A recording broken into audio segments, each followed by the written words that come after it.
বাসর ঘর সাথে দেখলাম এটা ওনার চুলের আগে মানে হাফ পোশাক আছিল আর এই তলেটা নুকে আছে। আমি তো মানে জোর করে আসি দরজা না খুলে সারা রাত আমি এখানে দাঁড়িয়ে থাকবো। স্বামী স্ত্রী যা হয় তাই করছে। আসতে বলছে আমি আসছি আমাদের তো না আসতে পারে আমি তো কিভাবে একদম।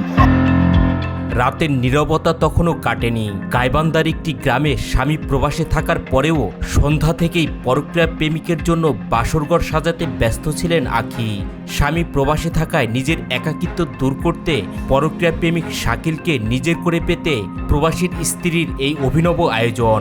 প্রেমিকের সঙ্গে বাসর করার জন্য গভীর রাতে তাকে নিজের কক্ষে ডেকে নেন এই প্রবাসীর স্ত্রী। বাসর ঘর সাথে দেখলাম এটা ওনার চুলের আগে মানে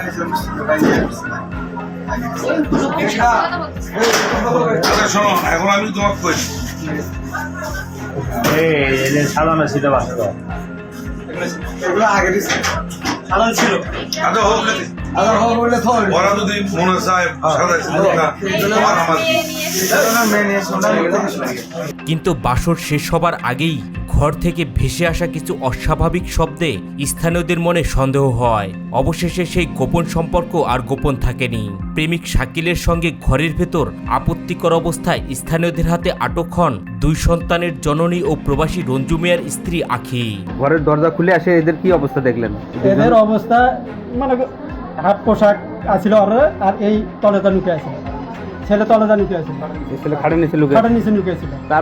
আপনার কি মনে হচ্ছে যে এনারা তারা কেন আসছে ঘরের মধ্যে, কি করছে? ও বৈধ যে মেলামেশা যেটা হয় আর কি, স্বামী স্ত্রী যেটা বললি উনি বললো যেটা, হ্যাঁ হ্যাঁ হ্যাঁ। তাহলে সেটাই হয়েছে। হ্যাঁ, উনি বলতেছে ডাকছে, আপনি কি ডাকছিলেন? না, আমি ওর কল ধরিনি দেখে ওই হচ্ছে জ্বালানা ঢেল মারছে অনেকগুলা। আমি ভয়তেই দরজা খুলে দিছি। এই যে মেয়ে অভিযোগ করলো আপনি এটা সত্যি, আমার সাথে হচ্ছে। দীর্ঘদিন থেকে বিয়ের আশ্বাস দিয়ে মেলামেশা করছেন, বিষয়টা কি? সত্যি। এটা সম্পূর্ণ মিথ্যা কথা। এই যে, আমি আসতে বারণ করছিলাম, যা আসছো কেন, যাও। আমি ফ্রেশ হয়ে আসতেছি, বাড়িতে যাও। হ্যাঁ, ওই কি বলছে, দরজা না খুলে সারা রাত আমি এখানে দাঁড়িয়ে থাকবো। এগুলো বলছে। এমনই এক চাঞ্চল্যকর ঘটনা ঘটেছে গাইবান্ধা জেলার সাঘাটা উপজেলায়। হাতে নাতে আটক হওয়া দুবাই প্রবাসীর স্ত্রী আখি জানান, প্রায় 1 বছর ধরে তাদের মধ্যে পরিচয় ও ঘনিষ্ঠ সম্পর্ক রয়েছে। তার অভিযোগ, বিয়ের আশ্বাস দিয়ে শাকিল তার সাথে ব্যক্তিগত সম্পর্ক বজায় রেখে আসছিল। স্বামী স্ত্রী যা হয়, হ্যাঁ, কি বললেন? স্বামী স্ত্রী যা হয় তাই করছে।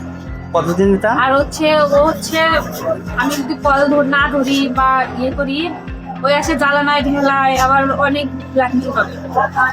আচ্ছা, আপনি এখন কি চাচ্ছেন? আমার যেহেতু এই জায়গাতে আমার সংসার তো নষ্ট হয়ে গেছে, আপনি অফিস এই যে বিদেশি স্ত্রীর সঙ্গে আপনার যেটা মেয়ে যেটা বললো, আপনি বিয়ের প্রলোভন দিয়ে তার সঙ্গে শারীরিক সম্পর্ক করছেন, আজকে আপনি এখানে ধরা খেয়েছেন, লোকজন আটকেছে, এটা বেশি বিস্তারিত বলেন তো। এখানে বিয়ের ওনার কোনো কথা ছিল না, বিয়ে করার কোনো কথা ছিল না, মানে এটা মানে এটা কি মানে বানিয়ে বলছে বিয়ে করার। এদিকে শাকিল এসব অভিযোগ অস্বীকার করে বলেন, প্রবাসীর স্ত্রী আখি নিজের শারীরিক চাহিদা মেটানোর জন্য নিয়মিত তাকে বাসায় ডেকে আনতেন। এ সময় তিনি আখিকে বিয়ের কোনো প্রতিশ্রুতি দেননি বলে জানান। বিয়ে করার প্ল্যান ছিল না, তাহলে এই বাড়িতে আসলেন কেন? এই যে দীর্ঘদিনের এটা এই মেয়েটার সাথে আপনি যে মেলামেশা করছেন, এটা কি বলেন? এই যে আপনি এই ঘর কেন এই জায়গা কেন? সত্য কথা বলেন। আমাকে আসতে বলছে আমি আসছি আমাকে যদি না আসতে পারে আমি তো কিভাবে একদম। তাহলে একজনের বইয়ের বাড়ি চাকরিতে আপনি যাবেন? তার স্বামী নেই বাসায়, আপনি সেখানে কেন আসবেন? বলেন দেখি। ডাকলে তো আসলে সত্য কথা বলেন। আপনি একটা ছেলেকে যদি একটা মেয়ে মানে আর কি মানে ডাকে সে ছেলেটাকে যাবে না মানে বুঝেছি। আচ্ছা, উনি বলতেছে ডাকছে, আপনি কি ডাকছিলেন? না, আমি ওর কল ধরিনি দেখে ওই হচ্ছে জ্বালানায় ঢেল মারছে অনেকগুলা। আমি ভয়তেই দরজা খুলে দিছি।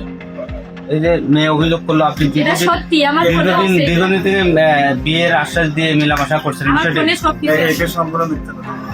আমার ফোনে আছে তো সবকিছু। ফোনটা কোথায়? বের করে নিন। আমার কোনো আছে না, কিছু যে কখনো আসো কখনো যাও সব কিছু আছে। পরে প্রবাসীর স্ত্রী আখি জানান, তার সংসার ভেঙে যাওয়ার পরিস্থিতি তৈরি হয়েছে, তাই তিনি শাকিলকে বিয়ে করে নতুনভাবে সংসার শুরু করতে চান। তবে শাকিল এই প্রস্তাবে কিছুতেই রাজি হচ্ছিলেন না। আমি কি করছি এখন মেয়ের যে স্টেটমেন্ট, মেয়ের যে ভাষ্য, মেয়ে তো বলে নাই যে তার সাথে আমার ভালো সম্পর্ক বা তো তাই আমার বন্ধু, তাই আমার ভাই, এটা তো বলেনি। যার সাথে কোনো খারাপ সম্পর্ক হয়নি এটা তুমি বলেনি। মেয়ে কিন্তু বললো যে তুমি তার ডিস্টার্ব করো, প্রায় উপাকে দরদা না করলে উদয়গতি করো, ঢালাঢালি করো, এটা কিন্তু বলছে। সেই ক্ষেত্রে এখন মেয়ে তো এখন এত কিছু হওয়ার পরে এই মেয়েটা কোথায় যাবে? এই সংসারে একে কোথায় যাবে? এখন তো তোমার সাথে না দেখলে তো তার সমস্যা, সব তো মুখ দেখা যাবে সমাজকে, ঠিক কিনা? এখন বাবা যারাই ভুল করছেন করছেন, ভালোবাসা বিয়ের সাথে তো করাই লিখবে, তাই না? এই গেটে লাগে না, এই গেটে তুমি তাকে এখন বিয়ে সাথে করা লিখবে নাকি? হ্যাঁ? বিয়ে সাথে করবে না? তাহলে অবৈধ সম্পর্কে জন্য গেছে না, বিয়ে সাথে যদি না করো তাহলে তো তোমাকে অকে মামলা দিয়ে তোমাকে পুলিশে দিবে, সেটা ভালো হবে নাকি? আমি তো মানে জোর করে আসিনি। যেভাবে আসছিস তো এই শোনো, আমি না কই তোমার শোনো, তুমি করলে কিন্তু আমি তো আসিনি।